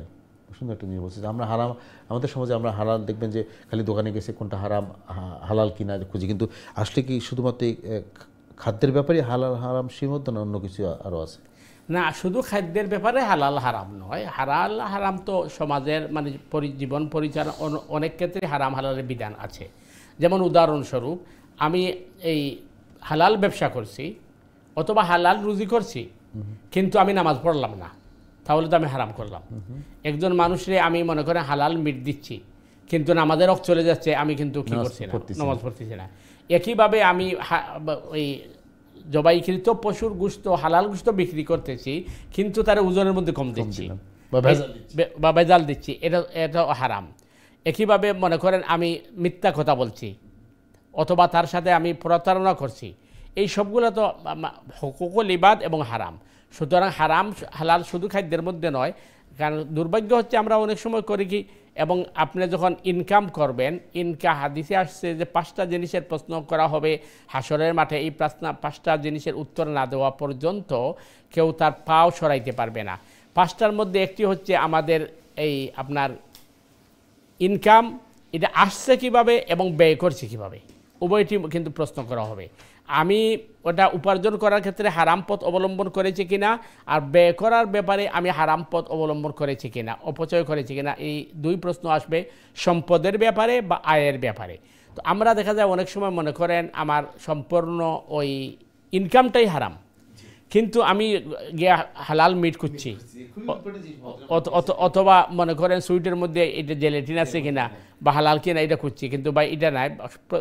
সর্বক্ষেত্রে আমাদেরকে এই হালাল খুঁজতে হবে, ইসলামের বিধান জানতে হবে। ধন্যবাদ। সুন্দর একটা প্রশ্ন করছেন। আসলে আমাদের সমাজে মহতারাম দেখবেন যে আমরা ওই শুধুমাত্র কেনাকাটা বা খাদ্যের ব্যাপারে খুবই কনসার্ন, আমি এটাকে আমরা নেগেটিভ দেখতেছি। অবশ্যই ভালো জিনিস যে আমরা খুঁজতে হালাল কিনা বা হারাম কিনা, খাওয়া যাবে কিনা, আমরা বলবো সর্বক্ষেত্রে। কিন্তু আপনি সুন্দর একটা পয়েন্ট নিয়ে আসলেন, দর্শক অবশ্যই আমাদের সাথে আছেন, যে আমার ইনকামটা আমি যে হারাম সেইটা যদি হালাল না হয়, তাহলে আমার এই সমস্ত কেনাকাটাতে তো কোনো কাজের কোনো দরকার নেই। এবং আপনি তো এর আগে বহুবার বলছেন যে ইবাদত কবুল হওয়ার পূর্ব শর্তই হলো যে আমার ইনকামটা, আয়টাও যেন হালাল। মনে করেন আপনি হালাল সপ্তাহে গিয়া মিট কিনলেন, বুঝছেন, কিন্তু যে পয়সা দিয়ে কিনলেন এটা আপনার চুরির পয়সা, অথবা আপনি যে আয়টা করছেন সেটা উপার্জনটাই হালাল। জি, খুবই গুরুত্বপূর্ণ জিনিস। এবং শুধু এ ব্যাপারে না, আমাদের জীবনের প্রতিটা চলার ক্ষেত্রেই যদি আমাদের কাজগুলো যদি ইসলাম সম্মত না হয়, হালাল না হয়, আমি মানুষের সাথে খারাপ ব্যবহার করতেছি, কারণ গালাগালি, আপনি যেটা গতকালও বললেন যে এই যে আমাদের অন্যের হক নষ্ট করা, গালাগালি করলাম কারোর সাথে খারাপ ব্যবহার করলাম, আত্মীয়তার সম্পর্ক নষ্ট করলাম, আত্মীয়র সম্পর্ক ভঙ্গ করলাম, বা আত্মীয়তার সম্পর্ক বিচ্ছিন্ন করার যে কাজগুলো করি আমরা সমাজে, এগুলো করলাম, তাহলে এটা তো হালাল কাজ হলো না, অবশ্যই না। এবং এটা না, এগুলো করলাম না, এই হারাম কাজগুলো করলাম, কিন্তু শুধুমাত্র খাদ্যের ক্ষেত্রে গেলাম যে মিট কিনলাম হালাল কিনা, বা ওই বার্গারটা খেলাম হালাল কিনা, এটা খারাপ জিনিস না, অবশ্যই ভালো জিনিস, কিন্তু ওইটার প্রতি যতটুকু আমরা কনসার্ন, যতটুকু গুরুত্ব দিই, বা মেজর যে জিনিসগুলো, আমার প্রতিদিনের কার্যক্রম কি হালাল, আমার আয় কি হালাল, বা আমি মানুষের সাথে সম্পর্কটা কি হালাল কিনা, এই যে জিনিসগুলো অবশ্যই আমরা কিন্তু গুরুত্ব দিচ্ছি না। আল্লাহ আমাদের সবাই খুব গুরুত্বপূর্ণ প্রশ্ন করছেন। ভাই আপনার ধন্যবাদ প্রশ্ন করার জন্য। এবং আসলে আমাদের একটু যদি মহতরাম আমাদেরকে বলতেন যে আসলে আমাদের সমাজে আমরা কীভাবে আমরা বাঁচতে পারবো, একটি সুন্দর হালাল জীবন যাপন করতে পারবো, আমরা একটু জানাতেন কীভাবে? আমাদেরকে তো প্রথমতই আল্লাহর হুকুম, রাসূলুল্লাহ সাল্লাল্লাহু আলাইহি ওয়াসাল্লামের তরিকা অনুসরণ করতে হবে। আমাদেরকে দেখতে হবে কোন কোন ক্ষেত্রে যে রাসূল সাল্লাল্লাহু আলাইহি ওয়াসাল্লামের নির্দেশনা কীভাবে, রাসূল সাল্লাল্লাহু আলাইহি ওয়াসাল্লামের সুন্নাহ কীভাবে, ব্যক্তি ক্ষেত্রে, পারিবারিক ক্ষেত্রে, সামাজিক ক্ষেত্রে, সর্বক্ষেত্রে যখন আমরা রাসূলুল্লাহ সাল্লাল্লাহু আলাইহি ওয়াসাল্লামকে অনুসরণ করব, তখন আমরা ওই ইসলামী জীবনযাপন করতে পারবো এবং আমরা মনে করেন যেটা হালাল বা যেটা বৈধ পন্থা এটা অবলম্বন করতে পারবো। আমি লাক্সারি লাইফের জন্য যদি হালাল হারাম পরোয়া না করি, হতে পারে আমি একটা জব নিলে আমার মানে ওয়াইজেস কম থাকবে, একটু কষ্টও হবে জীবনে, কিন্তু আমি হালাল উপায় ইনকামটা তো হালাল হবে। কিন্তু আমি এখন যাচাই বাছাই না করেই মনে করলাম যা পাইছি তাই নিয়ে নেই, এটা তো ঠিক নয়। মানে তখন তো আমার যে ইমানটা কতটুকু শক্ত, আমি ইমানের পরীক্ষায় উত্তীর্ণ হতে পারলাম কিনা। আপনি যে সুন্দর কথা বললেন, হয়তো আমি একটা লাক্সারি জীবন, আরামের জীবনের জন্য আমি আমার আয়ের উৎসটা দেখলাম না। জি জি, জাযাকাল্লাহু মাতাম। সুপ্রিয় দর্শকবৃন্দ, আপনারা দেখছেন আপনাদের প্রিয় দিনী সমাধান। আসলে আমরা চেষ্টা করি এই অনুষ্ঠানে যতটুকু সম্ভব স্বল্প সময়ে আমাদের জীবনে চলার পথে যে সমস্ত বাধার আমরা সম্মুখীন হই, যে সমস্ত প্রশ্নের আমরা সম্মুখীন হই, আমরা একটু আলোচনা করার চেষ্টা করি কোরআন হাদিস থেকে। যেটা মহতরাম বলেন যে আসলে পার্ট টাইম মুসলিম হওয়ার, পার্ট টাইম ইমানদার হওয়ার কোনো সুযোগ নেই। আমরা চেষ্টা করতে হবে সাধ্যমতো, আল্লাহ আমাদের যত সাধ্য দিয়েছেন আমাদের পরিপূর্ণভাবে ইসলামের পথে চলার জন্য এবং আল্লাহর এবং আল্লাহ রসুলের যে বিধানগুলো আছে সে মানার জন্য। এই জন্য আমাদের, আপনি যেটা বলেন যে আমি যে পড়াশোনা করতাম, আমরা যদি না জানি যে কীভাবে আমার জীবন চালাবো একজন ইমানদার হওয়ার জন্য, পরিপূর্ণ মুমিন হওয়ার জন্য, তাহলে আমি করতে পারবো না। তো এই যে আমাদের শিখতে হবে, জানতে হবে। ইনশাআল্লাহ আল্লাহ আমাদের সবাই তৌফিক দান করুক। প্রিয় দর্শকবৃন্দ, আমরা একটা ছোট্ট বিরতিতে যাব, বিরতির পর আবার ফিরে আসবো ইনশাআল্লাহ। আপনাদের প্রশ্ন মতামত এবং আজকের গুরুত্বপূর্ণ আলোচনা আমাদের সাথে থাকবেন। আপনারা প্রশ্ন করবেন, মতামত দিবেন সশিষ্ট লাইনে, এবং আপনারা ইমেলও করতে পারেন ইনশাআল্লাহ দিনী সমাধান divine@gmail.com অ্যাড্রেসে। তো আমরা বিরতির পর আবার ফিরে আসছি, ততক্ষণ আমাদের সাথেই থাকুন। আসসালামু আলাইকুম রহমতুল্লাহি ওয়া বারাকাতুহু।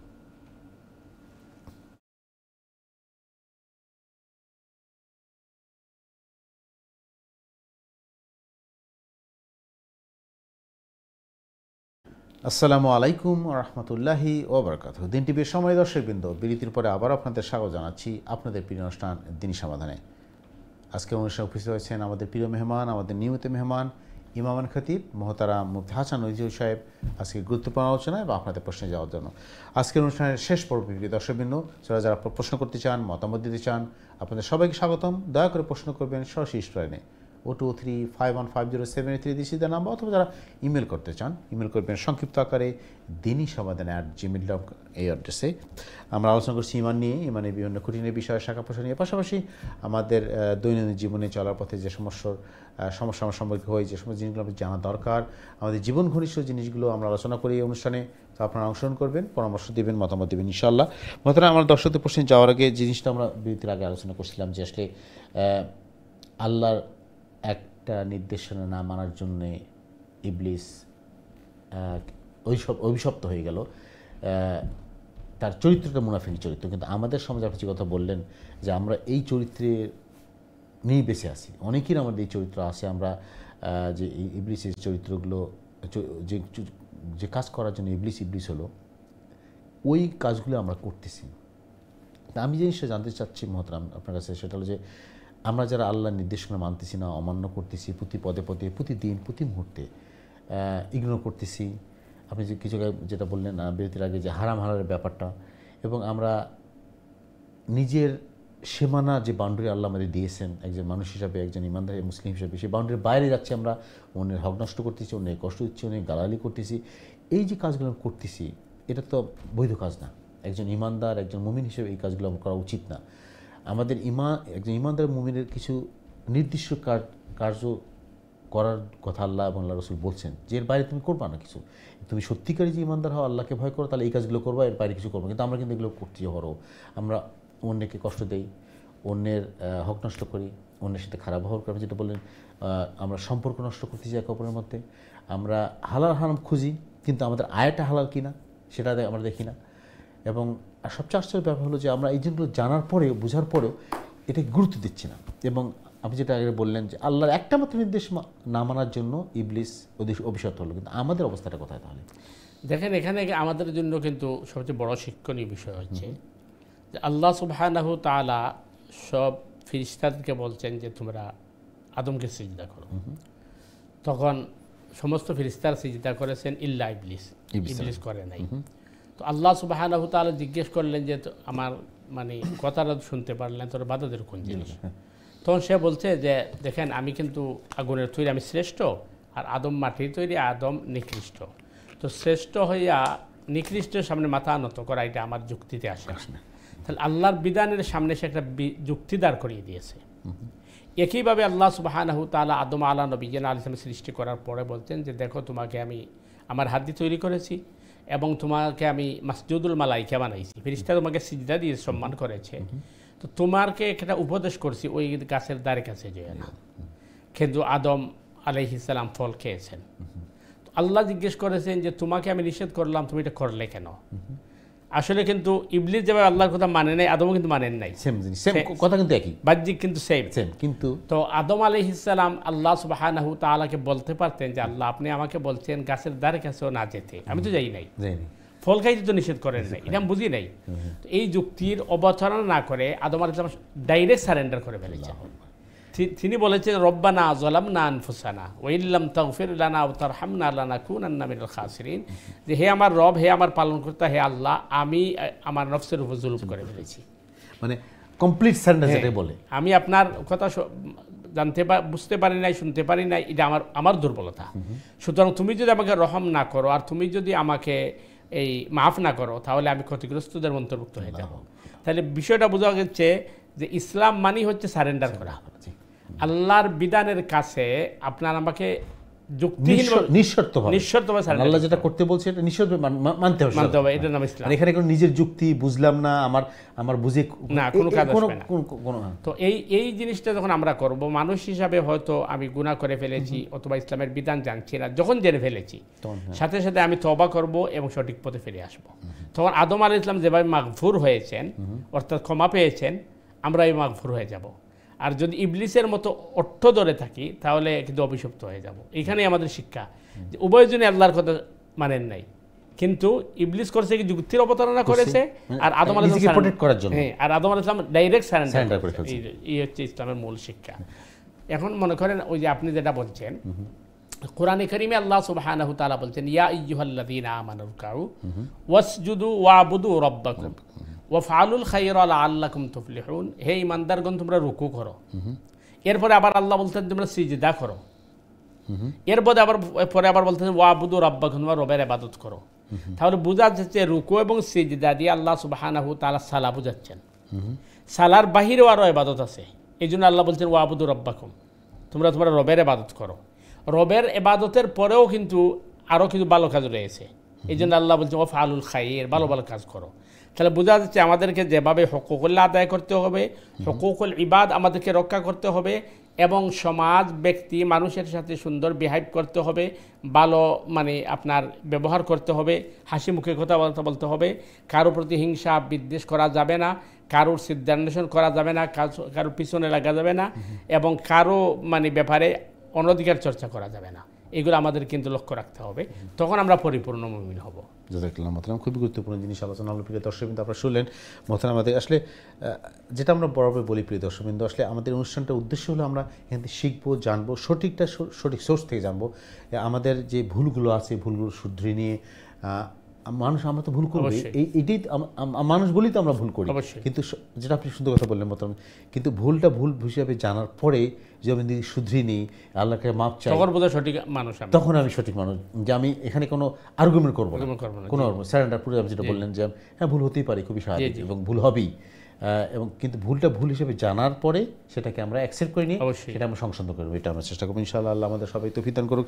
মোহতারাম, আমরা একটু যদি একটু আলোচনার দিকে ফিরে যাই, যেহেতু আমরা প্রথমেই শুরু করছিলাম যে আসলে এটা মুহররম মাস, বছরের শুরু আরবি, আমি একটু জিনিস আমরা বলি আসলে এটা কতটুকু গুরুত্বপূর্ণ আমাদের সমাজে, আমাদের কালচারে, যে আমাদের স্পেশালি আমাদের নিউ জেনারেশনের জন্য ইসলামী সংস্কৃতি, ইসলামী কালচার, ইসলামী শিক্ষাটা আমাদের নতুন প্রজন্মকে, নতুন আমাদের সন্তানদেরকে দেওয়া কতটুকু জরুরি। আমাদের যারা বাবা মা আছি তারা কি আসলেই আমরা অতটুকু সচেতন কিনা যে আমাদের নতুন প্রজন্মকে আমরা কি ইসলামের যে জৌলসপূর্ণ ইতিহাস, যে একটা বিশাল একটা সুন্দর ব্যাকগ্রাউন্ড আছে, এটাকে আমরা আমাদের নতুন প্রজন্মে দিতে পারতেছি না, বা আমাদের কি করা উচিত? ব্যাপারে দেখেন দুটি জিনিস। একটি জিনিস হচ্ছে যে আমরা সালাহ বা নামাজ যেটিকে বলি, এটি তো অবশ্যই ইবাদত, কিন্তু সালাহ বা নামাজের মধ্যে আমাদের জীবনের সব শিক্ষা রয়ে গেছে।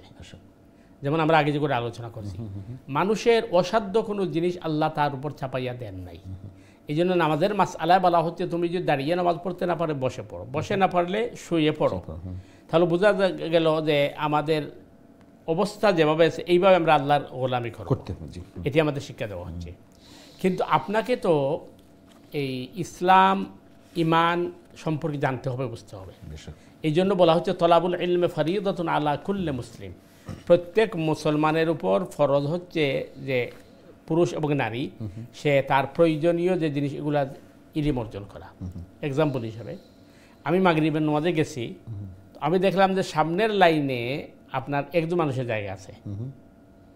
এখন আমি যে রুকুতে ইমাম সাহেবের সাথে শরীক হয়েছি, তো মাসলা হচ্ছে আপনি কিন্তু এক লাইনে দাঁড়াবেন না, আর ওজনকে সাথে নিয়ে আসবেন। তো আমি চিন্তা করলাম আমি যদি সামনের লাইনে যাই তাহলে পরবর্তী যিনি আসবে উনি তো একা পড়ে যাবে।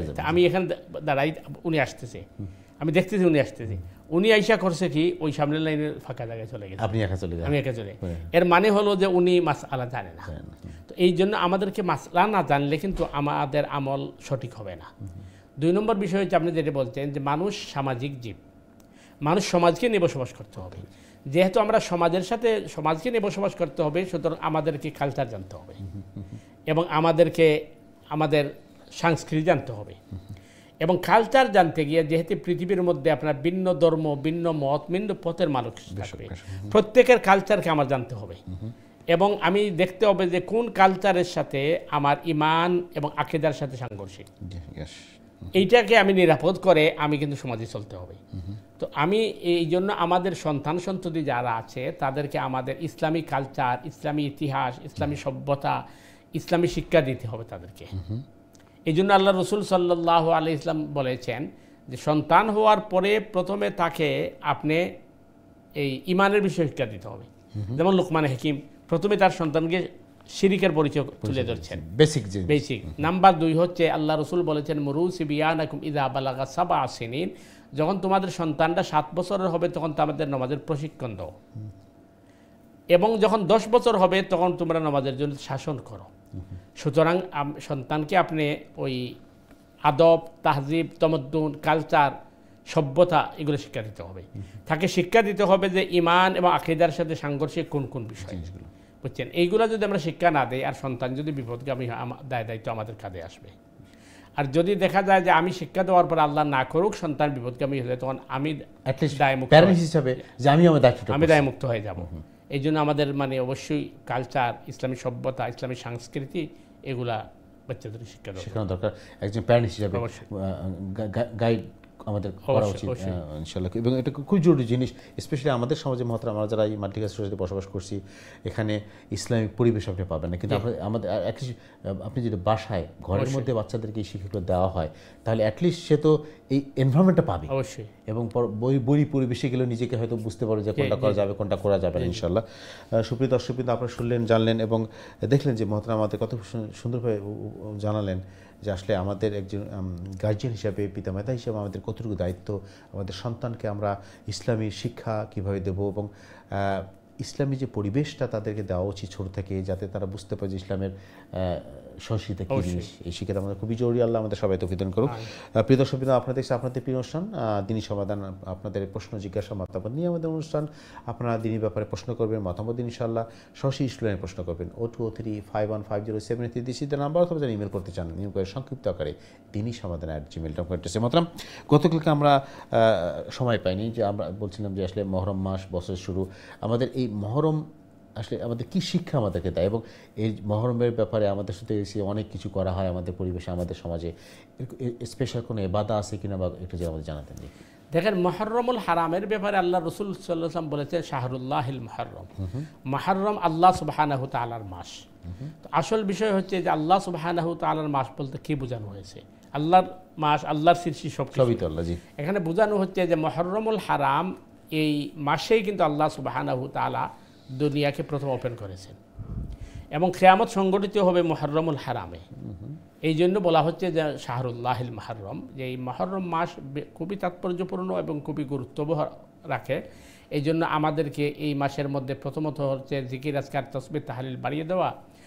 আর আমরা আগেও আলোচনা করেছি যে 10ই মুহররম বা আশুরার যে সিয়াম, এটা রমাদানের সিয়াম ফরজ হওয়ার আগে আশুরার সিয়াম রাখা হতো এবং রসুল করিম সাল্লাল্লাহু আলাইহি ওয়াসাল্লাম আশুরার রোজা রেখেছেন এবং আল্লাহ রসুল সাল্লাল্লাহু আলাইহি ওয়াসাল্লাম মদিনা মুনওয়ারা যাওয়ার পরে দেখছেন যে ইহুদিরা আশুরার দিন রোজা রাখে। তখন আল্লাহ রসুল তাদেরকে জিজ্ঞেস করেছেন তোমরা এই রোজা কেন রাখছো? তারা বলল এই দিন আল্লাহ সুবহানাহু তাআলা ফেরাউনের জুলুম থেকে আমাদেরকে উদ্ধার করেছিলেন, এই জন্য আমরা শুকরিয়াতান রাখি। তো রসুল করিম সাল্লাল্লাহু আলাইহি ওয়াসাল্লাম বললেন যে দেখো মুসা নবিয়্যিনা আলাইহিস সালাম একজন রসুল ছিলেন, তার উপর শরীয়ত প্রবর্তন হয়েছে, আমিও একজন রসুল, এই হিসাবে মুসার সাথে আমার সম্পর্ক বেশি, তো আমিও রাখবো।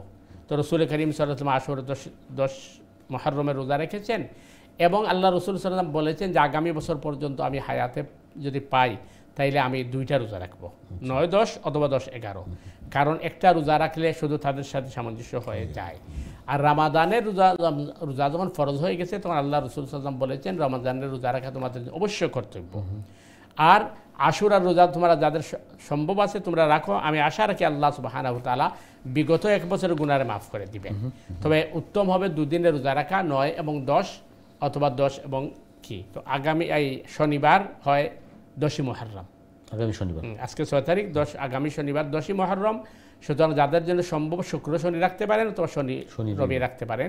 আল্লাহ আমাদেরকে মানে ভালো নেক আমল করার তৌফিক দান করুক, আর এই মুহররমে আমরা যেন বেশি বেশি করে আল্লাহর ইবাদত করতে পারি, আল্লাহ তৌফিক দান করুন। আর এই রমজানের আমরা মুহররমের জন্য রোজার জানলাম যে আমরা রাসূল সাল্লাল্লাহু আলাইহি ওয়াসাল্লাম বলছেন 2টা রাখার জন্য আমরা হয়তো 9-10 অথবা 10-11 রাখবো। এছাড়া অন্য কোনো আর কোনো ইবাদত আছে কিনা? এছাড়া তো মনে করেন ওই আপনার কোরআন তিলাওয়াত করা, জিকির আজকার করা, তাসবিহ তাহলিল করা, দুরুদ পড়া, এগুলা বেশি বেশি করা, এটা সবসময় করা। কিন্তু যেহেতু ওই যে গতকাল আমরা বলছি প্রত্যেকটা জিনিসের একটা সিজন বা মৌসুম থাকে, তো ইবাদতের মৌসুম হচ্ছে আপনার এই যে রমাদান, শাওয়াল, জিলকায়দা, জিলহজ্জা, মুহররম। তো এই হিসাবে আমরা এই মাসগুলোতে বেশি বেশি করার চেষ্টা করব, যাতে এর মাধ্যমে আমরা বাকি মাসগুলো বা বাকি দিনগুলো আমরা ইবাদতের জন্য অভ্যস্ত হয়ে যাই। মানে যেহেতু এটা আমাদের আরবি ইসলামের ক্যালেন্ডার শুরু, বছরের শুরু, বছরের শুরুটা যদি আমরা ইবাদতের উপর বেশি মশগুল থাকি বা শুরুটা বেশি বেশি করে করি, হয়তো এটা আমাদের পরবর্তী পুরো বছরের জন্য ইনশাআল্লাহ। আমরা অনুষ্ঠান একদম শেষ রয়েছে, আমাদের দর্শক আছে প্রশ্ন নিয়ে আসেন ইনশাআল্লাহ। চলে আসছে আমাদের সময় দর্শক আছে ইনশাআল্লাহ। দর্শক আসসালামু আলাইকুম, আপনার প্রশ্ন করুন প্লিজ। সময় দর্শক আসসালামু আলাইকুম। দর্শক আপনি শুনতে পাচ্ছেন? প্রিয় দর্শক আপনারা জানেন অনুষ্ঠান সরাসরি সম্প্রচার করেছি, দয়া করে আপনি যারা প্রশ্ন করতে চান, মতামত দিচ্ছেন, দয়া করে আপনি টিভির ভলিউম কমিয়ে দিয়ে অথবা মিউট করে আমাদের ফোনে কথা বলবেন, এরপরে আপনার টিভিতে অনুষ্ঠান দেখতে থাকবেন ইনশাআল্লাহ। জাযাকাল্লাহ খাইরান। চলে যাচ্ছে আমাদের পরবর্তী দর্শকের কাছে, দেখি কে আছে লাইনে। সময় দর্শক আসসালামু আলাইকুম, আপনার প্রশ্ন করুন প্লিজ। ওয়ালাইকুম আসসালাম। জি ভাই, কেমন আছেন? আলহামদুলিল্লাহ। জি, আপনার কি প্রশ্ন বলেন? জি, কোয়েশ্চেনের যদি টি শার্ট অথবা টি শার্ট যদি ফিনজা সামার মাসে নামাজ পড়েন, মানে এলবো দেখা যায়, জি হাফ স্লিপ, জি হ্যাঁ, এটা কি মানে সওয়াব কম হবে না সওয়াব সমান হবে? আচ্ছা। এবং 2 নম্বর কোয়েশ্চেনের যদি ফকি ছাড়া কেউ নামাজ পড়ে, এটাই মানে এটা সওয়াব কম হবে না সব সেম হবে ফকির সাথে? ঠিক আছে, নো প্রবলেম। সুন্দর প্রশ্ন করছেন মোহতারাম। জি জি ভাই, আসল বিষয় যে আমরা যে পোশাক পরি, এই পোশাকটা কমপ্লিট পোশাক আমরা যেটা হই বা মনে করি, এটা হইল আপনার মানে একেবারে মাথার টুপি সহ। কিন্তু যদি দেখা যায় একজন মানুষের সব সময় টুপি ব্যবহার করেন না, আমরা সমাজ আমরা দেখছি আলিম ওলামা যারা বা মুরব্বী যারা বা যারা কি তারা ওই টুপি সবসময় ব্যবহার করেন। আর সবসময় যারা টুপি ব্যবহার করেন না, তাহলে সাধারণভাবে মাথা খোলা রাখা চলেন, আর টি শার্ট তাই ব্যবহার করেন, এটা তান পোশাক, তাইলে এটা দিয়ে নামাজ পড়ার মাঝে কোনো অসুবিধা নাই। কারণ নামাজ পড়ার ক্ষেত্রে হইছে কথা যে শরীরে ডাইক্যা রাখা ফরজ পুরুষের লাগে নাভি থেকে আঁটু পর্যন্ত, আর বাকি সৌন্দর্যের লাগে আমরা যে পোশাক পরি, আপনি যদি সামাজিকভাবে আপনি টি শার্ট এগুলো ব্যবহার করেন, যেটা হাফ আতা, হাফ স্লিভ অথবা মনে করুক আপনি খৈনের উপর পর্যন্ত আছে, তো আপনি নমাজের লাগি শুধু আত গড়িয়া নামাজ পড়া এটা জরুরি নাই। কারণ হইলে আপনি যেটা দিয়ে সামাজিকভাবে চলাফেরা করেন, এটা দিয়ে নামাজ পড়তে অসুবিধা নাই। একইভাবে আপনি যদি টুপি সবসময় ব্যবহার না করেন, টুপি ছাড়া নামাজ পড়লে কোনো অসুবিধা নাই। কিন্তু বিষয় হইল যে সমস্ত মানুষের সবসময় আপনার ফুল হাতা পড়েন, এক্সাম্পল হিসেবে আমি বুঝবার লেখাম, যেমন আমার তুবের আত লম্বা, নামাজের সময় গিয়া যদি আমি এইভাবে আত বললা নামাজ পড়ি তাইলে এটার মাকরুহ হয়েছে, এটা অপছন্দনীয়। এখানে এত সময় পর্যন্ত এটা মানে আমি এভাবে পড়ছি আর নামাজের সময় বললে উঠাই দিলাম, এটা অসুন্দর লাগে। একইভাবে এক ফাওয়ার মধ্যে সক্স, এক ফাওয়ার সক্স নাই, এলাকান মানে পোশাক পরতে আল্লাহ রসুলে নিষেধ করছেন, কারণ এটা অসুন্দর লাগে। হ্যাঁ, যদি মনে করো গা একজনে অতিরিক্ত গরমের লাগে, দেখা গেছে কষ্ট তাই যে আত তুলিলেন, যে অসুবিধা নাই। আর আপনি যদি মানে হাফ সিল্ক সবসময় ফিল্ম দিয়ে থাকেন, এটা দিয়ে নমাজ পড়ার মধ্যে কোনো অসুবিধা নাই, কোনো ক্ষতি নাই। কারণ নমাজের লাগে আলাদা কোনো পোশাক ইসলামে আমরার উপরে এই আর্পিত করছে না, কারণ এটা মানুষের কষ্টকর হয়ে যায়। আর লা ইউকাল্লিফুল্লাহ নাফসান ইল্লা উসআহা, মানুষের অসাধ্য কোনো জিনিস ইসলামে দিছে না। এই হিসাবে আপনি মনে করুকা নর্মালভাবে যদি আপনি ওই টি শার্ট পিন দেওয়া চলাফেরা করেন এবং টুপি ছাড়া চলেন, তাহলে নমাজও পড়তে পারবা। আর আপনি যদি স্বাভাবিকভাবে টুপি মাথার দেন, তাহলে নমাজের সময় টুপি রাখবা। ওটাই মাসলা, আশা করি ক্লিয়ার। সুন্দর প্রশ্ন করছে আমার সময় ভাই। দর্শক একটা জিনিস ক্লিয়ার সেটা হচ্ছে আমাদের স্বাভাবিক জীবনে যেটা করি সেটাই, এই জন্য স্পেশাল কোনো পোশাকের জন্য সালাদ জন্য যদি ইসলাম বিরোধী পোশাক না হয়, না হয় ইনশাআল্লাহ। জাযাকাল্লাহ, খুবই গুরুত্বপূর্ণ প্রশ্ন ছিল ভাই, আপনারা জানতে পারলাম। ধন্যবাদ আপনাকে। সুপ্রিয় দর্শকবৃন্দ, আপনারা যারা শুরু থেকে আমাদের অনুষ্ঠান দেখছেন, প্রশ্ন করছেন, মতামত দিয়েছেন, আপনাদের সময় ধন্যবাদ। আজকে আমাদের অনুষ্ঠান একদম শেষ পরে চলে আসছি। প্রিয় দর্শকবৃন্দ, আমরা আজকে বিদায় নেব। যারা আমাদের সম্মানিত মেহমানকে আমরা আবার ধন্যবাদ জানাচ্ছি, শুকরিয়া আদায় করছি তার মূল্যবান সময় আমাদের দেওয়ার জন্য। যার আমরা অনেক কিছু শিখছি তার প্রতি অনুষ্ঠানে, তার কাছ থেকে, কোরআন হাদিস থেকে এবং ইসলামের ইতিহাস থেকে। আমরা আরও চেষ্টা করব তার থেকে শেখার জন্য ইনশাআল্লাহ আগামী অনুষ্ঠানে। আপনাদেরকে আজকের মতো বিদায় নেব। বিদায়ের আমি যেটা বড় ভাই বলি, আপনারা সবাই অনুষ্ঠান দেখবেন, আত্মীয় স্বজনকে বন্ধুবান্ধব দাওয়াত দিবেন, যাতে আমরা এই অনুষ্ঠান থেকে সবাই উপকৃত হতে পারি ইনশাআল্লাহ। আপনাদের সবাইকে আগামী অনুষ্ঠানে দেওয়ার জন্য আজকে আমি বিদায় নিচ্ছি, যেটা আমরা বরাবরই বরাবরই বলি। আল্লাহ আমাদের সবাইকে সুস্থ রাখুন, সহি সালামত রাখুন, দিনের পথে রাখুন। এই প্রত্যাশা আজকের মতো বিদায়। আসসালামু আলাইকুম রহমতুল্লাহি ওয়া বারাকাতুহু।